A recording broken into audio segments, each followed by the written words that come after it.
Hello दोस्तों। आज हम राजस्थान अध्ययन का अध्याय 3 राजस्थान की कला एवं संस्कृति के बारे में अध्ययन करेंगे। ठीक है दोस्तों, चलो शुरू करते हैं। राजस्थान को सांस्कृतिक दृष्टि से भारत के समृद्ध प्रदेशों में गिना जाता है।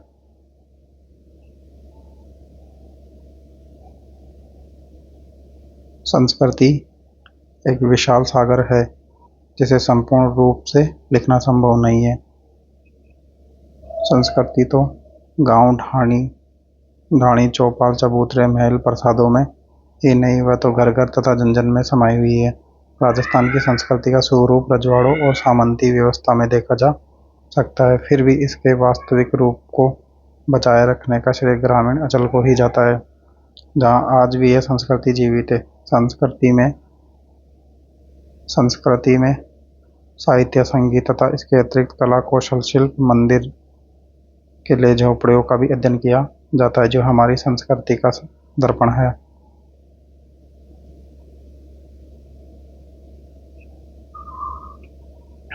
हमारी पोशाक, त्योहार, रहन सहन, खान पान, तहजीब, तमीज सभी संस्कृति के अंतर्गत आते हैं।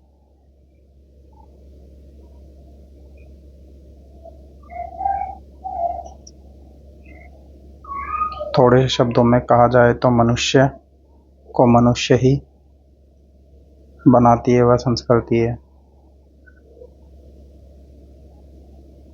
ऐतिहासिक काल में राजस्थान में कई राजपूत वंशों का शासन रहा। यहाँ सभी शासकों ने अपने राज्य की राजनीतिक एकता के साथ साथ साहित्यिक और सांस्कृतिक उन्नति में योगदान दिया। 11वीं शताब्दी में उत्तर पश्चिम से आने वाली आक्रमणकारी जातियों ने इसे नष्ट करने का प्रयास किया, परंतु वे निरंतर संघर्ष के वातावरण में यहाँ साहित्य कला की प्रगति और अनवरत रही। मध्यकाल में राजपूत शासकों के मुगलों के साथ वैवाहिक तथा मैत्री संबंधों से दोनों जातियों में सांस्कृतिक समन्वय तथा मेल मिलाप रहा, जिससे कला साहित्य में विविधता तथा नवीनता का संचार हुआ, सांझी संस्कृति का निर्माण हुआ।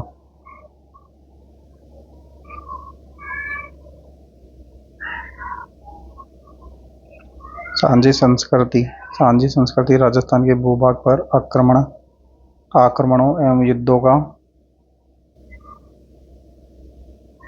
दौर लंबे समय तक चलता रहा।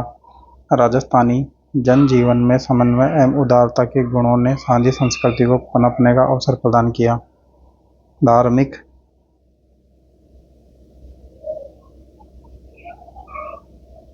सहिष्णुता के परिणाम स्वरूप अजमेर में ख्वाजा मोइनुद्दीन चिश्ती की दरगाह में हिंदू मुस्लिम एकता के दर्शन होते हैं, जहाँ सभी धर्म के अनुयायी एकत्रित होकर इबादत प्रार्थना करते हैं और मन्नत मांगते हैं। लोक देवता गोगा जी, रामदेव जी की समाधि स्थल पर सभी धर्म अनुयायी अपनी आस्था रखकर सांप्रदायिक सद्भावना का उदाहरण प्रस्तुत करते हैं।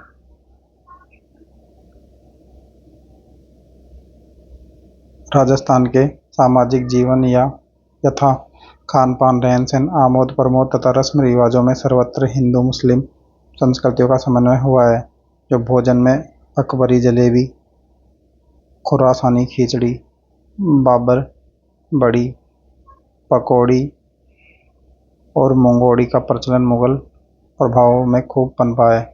परिधानों में मलमल, मखमल, नौरंगशाही, बहादुरशाही कपड़े का प्रयोग हुआ है। आमोद प्रमोद में पतंगबाजी, कबूतरबाजी मुगल काल से प्रचलित हुई थी।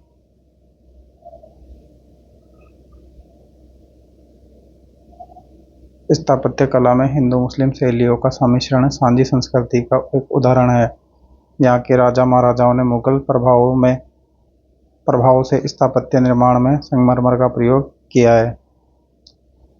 गैलरियों, फव्वारों, छोटे बागों का महत्व भी दिया गया है तथा दीवारों पर बेल बूट के काम को बढ़ावा दिया है। चित्रकला को विभिन्न शैलियों में मुगल शैली का प्रभाव सर्वत्र देखा जा सकता है। अंततः कहा जा सकता है कि राजस्थान कला संस्कृति सांझी संस्कृति के वे सभी तत्व मौजूद है जो अपने मूलभूत स्वरूप को बनाए रखते हैं। नवीनता, ग्रहणशीलता, सहिष्णुता और समन्वय को स्वीकार करने के लिए तैयार रहते हैं। मध्यकालीन साहित्य उपलब्धियां। राजस्थान में साहित्य प्रारंभ में संस्कृति व प्राकृत भाषा में रचा गया है। मध्य युग के प्रारंभ काल से अपभ्रंश और उससे जनित मरुभाषा तथा स्थानीय बोलियों जैसे मारवाड़ी, मेवाड़ी, मेवाती, ढूंढाड़ी, बागड़ी में साहित्य की रचना होती रही है, परंतु इस काल में संस्कृत साहित्य अपनी प्रगति कर रहा है। संस्कृत साहित्य। राजपूताना के विद्वानों, रागी शासकों तथा राजाश्रय तथा प्राप्त विद्वानों ने संस्कृति का सृजन किया है तथा शिलालेखों या प्रशस्तियों तथा वंशावलियों के लेखन में इस भाषा का प्रयोग किया जाता था। महाराणा कुंभा स्वयं विद्वान, संगीत प्रेमी तथा विद्वानों के आश्रयदाता शासक थे। इन्होंने संगीतराज, सूड प्रबंध, संगीत मीमांसा, रसिक प्रिय, गीत गोविंद की टीका, संगीत रत्नाकन आदि ग्रंथों की रचना की है। इनके आश्रित विद्वान मंडल ने शिल्प शास्त्रों से संबंधित अनेक ग्रंथों की रचना की है, जिसमें देव मूर्ति प्रकरण, राजवल्लभ, रूप मंडन, प्रसाद मंडन, महत्वपूर्ण कुंभकालीन चित्तौड़गढ़ तथा कुंभलगढ़ प्रशस्ति कुंभलगढ़ की रचना की है। राणा जगत एवं राज सिंह के दरबार में बाबू भट्ट तथा रणछोड़ भट्ट नामक दो विद्वान थे, जिन्होंने क्रमशः जगन्नाथ प्रशस्ति और राज प्रशस्ति की रचनाएं की है। ये दोनों प्रशस्तियां मेवाड़ के इतिहास के लिए महत्वपूर्ण हैं।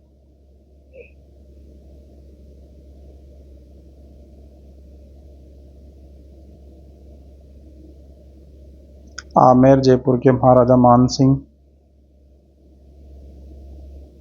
सवाई जय सिंह मारवाड़ के महाराजा जसवंत सिंह, अजमेर के चौहान शासक विग्रहराज चतुर्थ तथा पृथ्वीराज तृतीय बीकानेर के राय सिंह तथा अनूप सिंह संस्कृति के विद्वान एवं विद्वानों के आश्रयदाता शासक थे। अनूप सिंह ने बीकानेर में अनूप संस्कृत पुस्तकालय का निर्माण करवाकर अपनी साहित्यिक प्रतिभा का परिचय दिया, जबकि विग्रहराज चतुर्थ ने हरिकेल नाटक लिखा तथा पृथ्वीराज के कवि जयानक पृथ्वीराज विजय नामक काव्य की रचना की।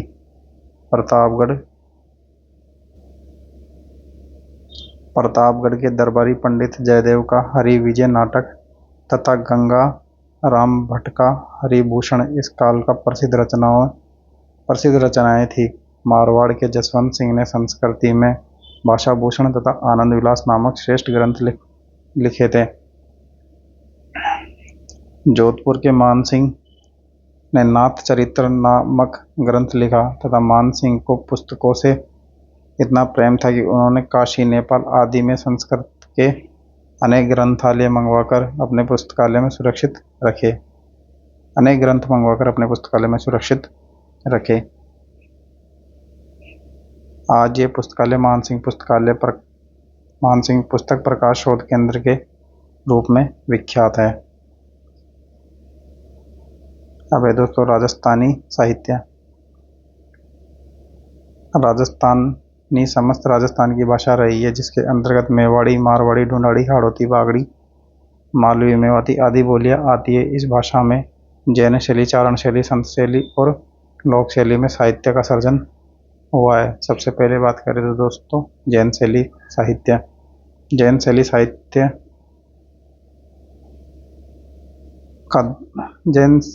का साहित्य जैन धर्म से संबंधित है। इस साहित्य में शांत रस की प्रधानता है। हेमचंद्र सूरी 11वीं सदी का देसी नाममाला तथा शब्दानुशासन तथा ऋषिवर्धन सूरी का नल दमयंती रास, धर्म समुद्रगणी का रात्रि भोजन रस तथा हेमरतन सूरी का गोरा बादल की चौपाई प्रमुख साहित्य है। ठीक है दोस्तों, जबकि चारण शैली की साहित्य की बात करें तो राजपूत युग के शौर्य तथा जनजीवन की झांकी इसी साहित्य की देन है। इसमें वीर तथा श्रृंगार रस की प्रधानता रही है। चारण शैली में रास, ख्यात, दुआ आदि गद्यपद रचनाएं हुई है तथा बादर बादल डाढ़ी, कृतवीर भायण चारण शैली की प्रारंभिक रचना है तथा चंद्रबलदाई का पृथ्वीराज रासो तथा नैण श्री ख्यात, बांकीदास की बांकीदासरी ख्यात तथा दयालदास की दयालदासरी ख्यात। गार्डन शिवदास की अचलदासरी खींची प्रमुख वचनी का प्रमुख ग्रंथ है जिसमें राजस्थान के इतिहास की झलक मिलती है तथा दोहा छंद में डोला मारू रदुआ, सज्जन रदुआ रचना है तथा इसके अतिरिक्त दुर्सा आड़ा का नाम विशिष्ट उल्लेखनीय है। वह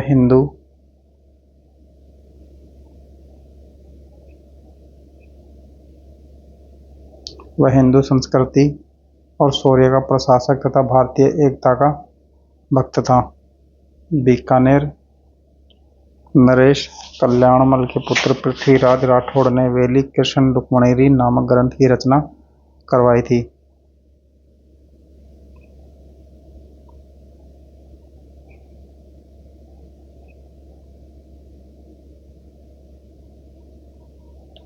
इन गुणों की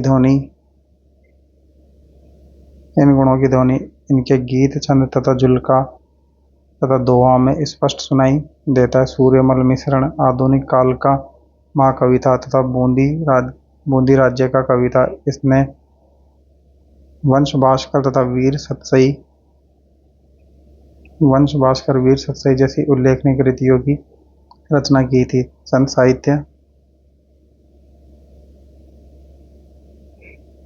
साहित्य राजस्थान में जनमानस को प्रभावित करने वाले संत साहित्य बड़ा मार्मिक है तथा संतों ने अपने अनुभवों को भजनों के द्वारा नैतिकता, व्यवहारिकता को सरलता से जनमानस में प्रसारित किया है। ऐसे संतों में मल्लीनाथ जी, जाम्बो जी, जसनाथ जी, दादू की वाणी, मीरा की पदावली तथा नरसिंहजीरो मायरो, रामचरण जी की वाणी आदि संत साहित्य के अमूल्य धरोहर है। अगला है दोस्तों लोक साहित्य। लोक साहित्य में लोकगीत, लोक गाथा, प्रेम गाथा, लोक नाट्य, पहेलियाँ, फड़े कहावतें से मिलते। राजस्थान में फड़ बहुत प्रसिद्ध है तथा फड़ चित्रण वस्त्र पर किया जाता है। इसके माध्यम से ऐतिहासिक घटना तथा पौराणिक कथा का प्रस्तुतिकरण किया जाता है। फड़ में अधिकतर लोक देवताओं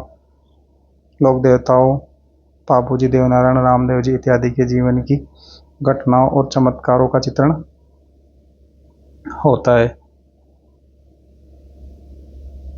फड़ का उपयोग चारण भोपे करते हैं। राजस्थान में शाहपुरा, भीलवाड़ा का फड़ चित्रण राष्ट्रीय स्तर पर अपनी पहचान बनाया हुआ है तथा भीलवाड़ा के श्रीलाल जोशी ने फड़ चित्रण के अंतर्गत अंतर्राष्ट्रीय स्तर पर पहचान दिलाने में सहयोग किया है। इस कार्य हेतु भारत सरकार ने उन्हें पद्मश्री से भी नवाजा गया है।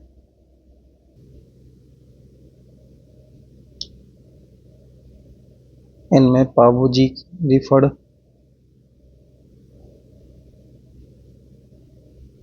देवजीरी फड़, तीज, गणगौर, शादी संस्कारों मेलों पर गाए जाने वाले लोकगीत आदि आते हैं। स्थापत्य कला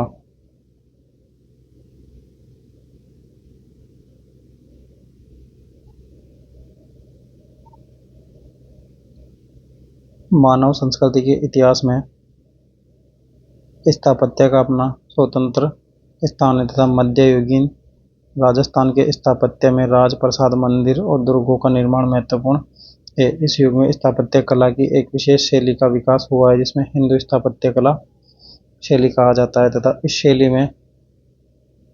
शैली की प्रमुख विशेषता यह है कि शिल्प श्रेष्ठता तथा सुदृढ़ता, अलंकृत पद्धति, सुरक्षा, उपयोगिता, विशालता तथा विषय की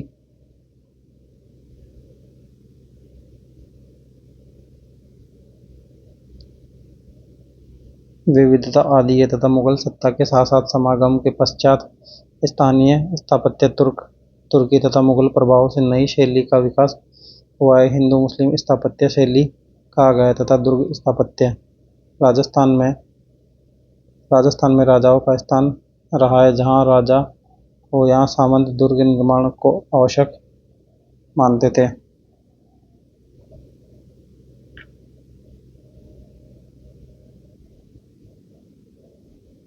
दुर्गों का निर्माण निवास सामग्री संग्रहण के लिए तथा आक्रमण के समय जनता पशु तथा संपत्ति के संरक्षण हेतु किया जाता था। अधिकांश दुर्गों का निर्माण सामरिक महत्व के स्थान पर किया गया है ताकि आक्रमणकारियों से प्रदेश की सुरक्षा हो सके तथा व्यापारिक मार्ग सुरक्षित रह सके।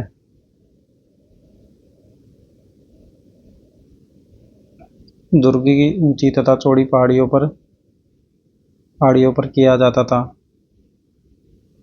दुर्ग का निर्माण ऊंची चौड़ी पहाड़ियों पर किया जाता था जहां कृषि एवं सिंचाई के साधन उपलब्ध रहते थे। दुर्ग की प्रमुख विशेषताएं सुदृढ़ प्राचीरें, विशाल परकोटा, अभेद बुर्ज, दुर्ग के चारों ओर गहरी खाई, दुर्ग के भीतर शस्त्रागार की व्यवस्था, जलाशय, दुर्ग में मंदिर निर्माण, पानी टंकी की व्यवस्था, अन्न भंडार की स्थापना और गुप्त प्रवेश द्वार रखा जाता था तथा सुरंग निर्माण तथा राजप्रसाद एवं सैनिक विश्राम गृहों की व्यवस्था भी की जाती थी। चित्तौड़गढ़ का सबसे प्राचीन गिरि दुर्ग है जिसे महाराणा कुंभा ने दुर्गों के द्वारों की श्रृंखला तथा बुर्जों के निर्माण को दृढ़ बनाया तथा इसके बारे में प्रसिद्ध है कि गढ़ तो चित्तौड़, बाकी सब गढ़ है। कुंभा के द्वारा कुंभलगढ़ दुर्ग का निर्माण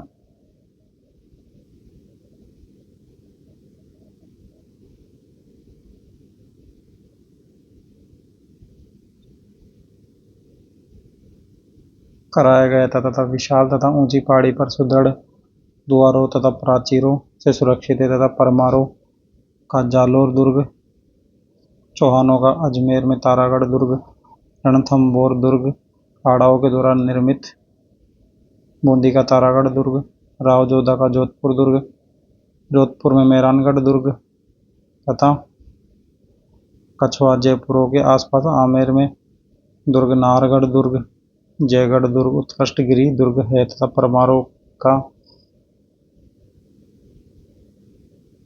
झालावाड़ के निकट गागरोन जल दुर्ग की श्रेणी में आता है तथा महारावल जैसलमेर दुर्ग पीले पत्थरों से निर्मित मरुस्थलीय दुर्ग है। बीकानेर का जूनागढ़ का दुर्ग भरतपुर का समतल मैदान पर निर्मित चौड़ी खाई से घिरा हुआ दुर्ग है। राजस्थान के अन्य प्रसिद्ध दुर्गों में मांडलगढ़, भीलवाड़ा, अचलगढ़, आबू, रणथंभौर, सवाई माधोपुर, बयाना भरतपुर, सिवाना बाड़मेर तथा भटनेर, हनुमानगढ़ आदि दुर्ग प्रसिद्ध हैं। राजप्रसाद महल राजस्थान में राजपूत राज्यों की स्थापना के साथ साथ राजप्रसादों का निर्माण होने लगा था। राजप्रसाद या महल दो भागों में पुरुष कक्ष तथा अंतःपुर तथा जनाना कक्ष में विभाजित होते थे। महल में आवास कक्ष, शास्त्रागार, धान्य भंडार, रसोई घर, पूजा गृह होते थे तथा सादगी, नीची छतें, पतली गैलरियां तथा छोटे छोटे कक्ष और ढलान महलों की प्रमुख विशेषताएं होती थी।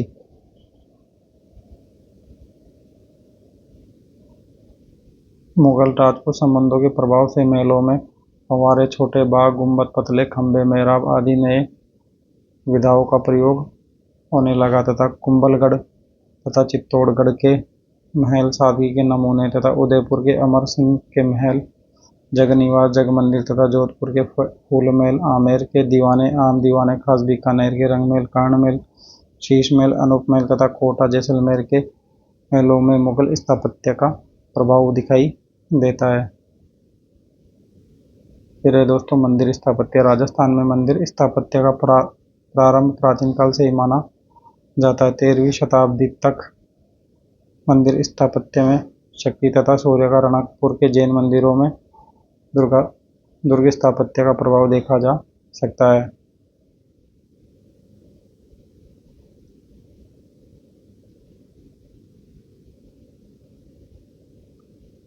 इसी काल के जैन धर्म के मंदिर तथा देलवाड़ा, माउंट आबू तथा यह पहला मंदिर विमल शाह के द्वारा बनाया गया था। इस मंदिर में आदिनाथ की मूर्ति है जिनकी आंखों में हीरे लगे हुए तथा दूसरा मंदिर वास्तुपाल और तेजपाल के द्वारा बनाया गया है जिसमें नेमिनाथ की मूर्ति है। यह मंदिर दक्षिण कला की दृष्टि से अपूर्व है तथा चित्तौड़गढ़ का सूर्य मंदिर बारडोली चित्तौड़ के शिव मंदिर भी बड़े महत्व के है।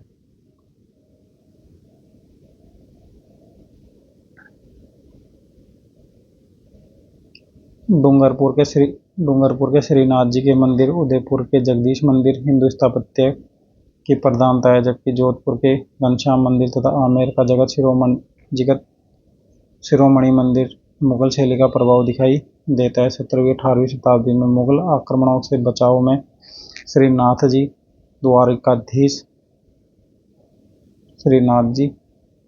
द्वारकाधीश कांकरोली, मथुराधीश कोटा तथा गोविंद देव जी जयपुर के मंदिरों का निर्माण राजपूत शासकों के द्वारा करवाया गया है।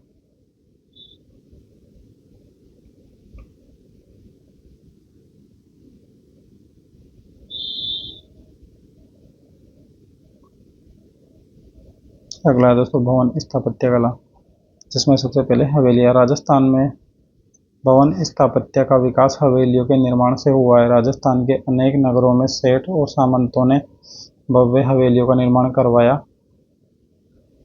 हुआ है। इसके प्रमुख द्वार के अगल बगल तथा कलात्मक गवाक्ष तथा लंबी पोल, चौड़ा चौक तथा चौक के अगल बगल भव्य कमरे है तथा जयपुर शेखावटी क्षेत्र में रामगढ़, नवलगढ़, फतेहपुर, मुकुंदगढ़, मंडावा, पिलानी, सरदारपुरा, रतनगढ़, सुजानगढ़ में बनी हवेलियाँ स्थापत्य कला की दृष्टि से उत्कृष्ट उदाहरण है। जैसलमेर में सालिम सिंह नटमेल तथा पटवों की हवेलियाँ पत्थर की जाली एवं नक्काशी के कारण विश्व प्रसिद्ध पर्यटकों के आकर्षण का केंद्र बनी हुई है। इसी प्रकार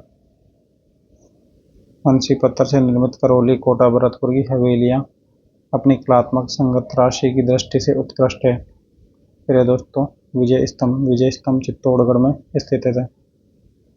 महाराणा कुंभा के द्वारा मालवा के सुल्तान पर विजय की स्मृति में बनाया गया विजय स्तंभ, इसे कीर्ति स्तंभ भी कहा जाता है। भवन में स्थापत्य तथा अद्भुत नमूना है। 122 फीट ऊंचे स्तंभ में 9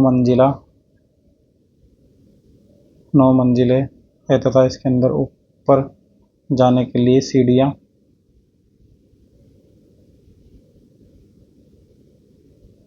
बनी हुई है। हर मंजिल पर चारों ओर झरोखे बने हुए तथा हिंदू देवी देवताओं की मूर्तियों की प्रतिष्ठा किया गया है। फिर दोस्तों समाधि या छत्रियां।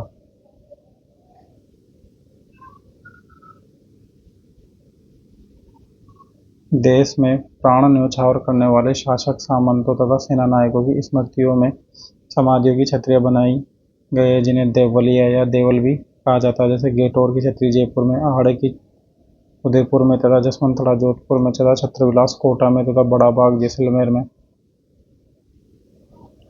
बनी छत्रियां भवन स्थापत्य तथा मंदिर स्थापत्य का अद्भुत समन्वय है।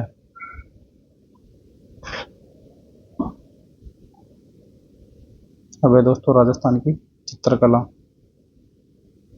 राजस्थान की चित्रकला का उद्भव काल 15वीं शताब्दी में माना जाता है तथा राजपूत काल में भित्ति चित्र, पोथी चित्र तथा काष्ठपट्टिका चित्र तथा लघु चित्र बनाने की परंपरा रही है। अधिकांश रियासतों में चित्र बनाने के तौर तरीके स्थान के अनुसार मौलिकता तथा सामाजिक राजनीतिक परिवेश के कारण अनेक चित्र शैलियों का विकास हुआ है तथा मेवाड़, मारवाड़, बूंदी, बीकानेर, जयपुर, किशनगढ़ तथा कोटा चित्रशैली है तथा यहाँ यह भी उल्लेखनीय है कि राजस्थानी चित्रकला का प्रारंभिक तथा मौलिक रूप मेवाड़ शैली में दिखाई देता है, इसलिए इसे राजस्थानी चित्रशैली की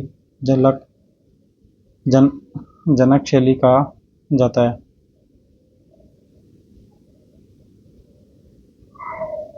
राजस्थानी चित्रशैलियों की जनक शैली कहा जाता है। 1260 में चित्रित शासक प्रतिक्रमण सूत्रचूनी नामक चित्रित ग्रंथ इसी शैली का प्रथम उदाहरण है। दोस्तों मेवाड़ शैली। मेवाड़ राज्य राजस्थानी चित्रकला का सबसे प्राचीन केंद्र माना जाता है तथा महाराणा अमर सिंह के शासनकाल में चित्रशैली का अधिक विकास हुआ है तथा लाल पीले रंगों का अधिक प्रयोग हुआ है तथा गरुड़, नासिका तथा परवल की खाड़ी, आँख से नेत्र तथा घुमावदार लंबी अंगुलियां तथा अलंकारों की अधिकता और चेहरे की जकड़न आदि इस शैली की प्रमुख विशेषता रही है दोस्तों। जबकि मेवाड़ शैली के चित्रों का विषय श्रीमद्भागवत तथा सूरसागर, गीत गोविंद, कृष्ण लीला और दरबार के दृश्य है। शिकार के दृश्य आदि भी मेवाड़ शैली में देखे गए हैं तथा इस चित्र शैली के चित्रकारों में मनोहर, गंगाराम, कृपाराम, साहिबदीन,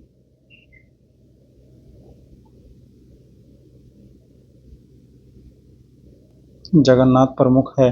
राजा अमर सिंह के काल में इस शैली का मुगल प्रभाव दिखाई देता है। अब है दोस्तों मेवाड़ शैली। मारवाड़ में राव मालदेव के समय इस शैली का स्वतंत्र रूप से विकास हुआ। इस शैली में पुरुष लंबे चौड़े गठीले बदन तथा स्त्रियां गठीले बदन की, बादामी आंखें तथा वेशभूषा ठेठ राजस्थानी तथा पीले रंग की प्रधानता होती थी। चित्रों के विषय तथा नाथ चरित्र, भगवत पंचतंत्र, ढोला मारू, मूमल दे तथा निहाल दे लोक गाथाएं होती थी। चित्रकला में वीर जी, नारायण दास जी भाटी, अमरदास छज्जू भाटी तथा किशनदास कालूराम आदि प्रमुख थे। अब है दोस्तों बीकानेर की शैली। महाराजा अनूप सिंह के समय इस शैली का वास्तविक रूप दिखाई देता है तथा लाल बैंगनी, सलेटी, बादामी रंगों का प्रयोग, बालू के टीलों का अंकन है तथा लंबी इकेरी नायिका, मेघमंडल तथा पहाड़ों तथा फूल पत्तियों का आलेखन इस शैली की प्रमुख विशेषता रही है तथा शिकार, रसिक प्रिय तथा रागमाला तथा श्रृंगार आख्यान विशेष रहे तथा इस शैली का पंजाब, कलम तथा मुगल शैली और मारवाड़ शैली का प्रभाव भी पाया जाता है। बीकानेर शैली पर दोस्तों पंजाब, कलम, मुगल शैली तथा मारवाड़ शैली का प्रभाव दिखाई देता है। मारवाड़ से निकली हुई बीकानेर शैली है। अब है दोस्तों किशनगढ़ शैली। यह राजपूतकालीन चित्रकला की अत्यंत आकर्षक शैली है तथा इस शैली का सर्वाधिक विकास राजा नागरीदास के समय हुआ। उभरी हुई ठोड़ी, नेत्रों की खजाना आकृति बनावट, धनुषाकार भौहें तथा गुलाबी अदा, सुरम्य सरोवर का अंकन इस चित्र शैली तथा चित्रों में देखी गई है। बनी ठनी इस चित्र शैली का सर्वोत्तम कृति है जो भारतीय कला की मोनालिसा भी कहा जाता है तथा इसका निर्माण निहाल चंद ने किया था। इस शैली के चित्रों में कला प्रेम और भक्ति का सर्वांगीण समन्वय पाया जाता है। अब है दोस्तों जयपुर शैली। इस चित्रशैली का विकास। जयपुर चित्रशैली का काल 1600 ईसा से 1700 ईसा तक माना जाता है। इस शैली पर राजस्थान में मुगल कला का सर्वाधिक प्रभाव रहा है क्योंकि सफ़ेद, लाल, पीले, नीले, हरे रंग का प्रयोग सर्वाधिक हुआ तथा सोने चांदी का उपयोग पुरुषों की बलिष्ठता तथा महिलाओं की कोमलता इस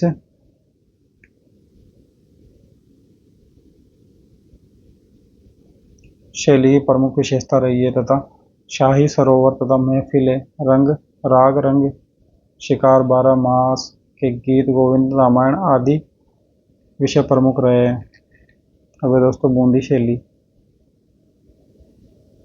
मेवाड़ से प्रभावित राव सुरजन से प्रारंभ बूंदी शैली उम्मेद सिंह के समय तक उन्नति के शिखर पर पहुंची थी। लाल पीले रंगों की प्रचुरता तथा छोटे कद, प्रकृति का सतरंगी चित्रण इस शैली की विशेषता रहा है, जबकि रसिक प्रिय, कवि प्रिय, बिहारी सच्चाई, नायक नायिका, वेद, ऋतुवर्णन बूंदी चित्रशैली की प्रमुख विषय थी तथा इस शैली में पशु पक्षियों के श्रेष्ठ चित्रण देखने को मिलते हैं, इसीलिए इसे पशु पक्षियों की चित्रशैली भी कहते हैं। यहाँ के चित्रकारों में सुरजन,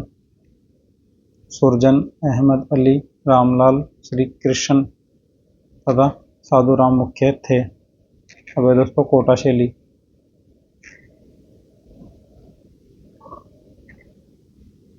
कोटा चित्रशैली में बूंदी तथा मुगल शैली का समन्वय पाया जाता है। स्त्रियों के चित्र पुतलियों के रूप में तथा आंखें बड़ी, नाक छोटी तथा ललाट बड़ा, लहंगे ऊंचे, वेणी अकड़ी हुई इस शैली की प्रमुख विशेषता रही है तथा चित्रों के विषय शिकार तथा उत्सव, श्रीनाथ जी कथा तथा चित्रण, पशु पक्षी चित्रण रहे हैं। अगला है दोस्तों नाथद्वारा शैली। नाथद्वारा शैली, यह शैली अपनी चित्रण तथा विलक्षणता के लिए प्रसिद्ध रही है। यहाँ श्रीनाथ जी की छवियों के रूप में पिछवाई चित्रण किया जाता है।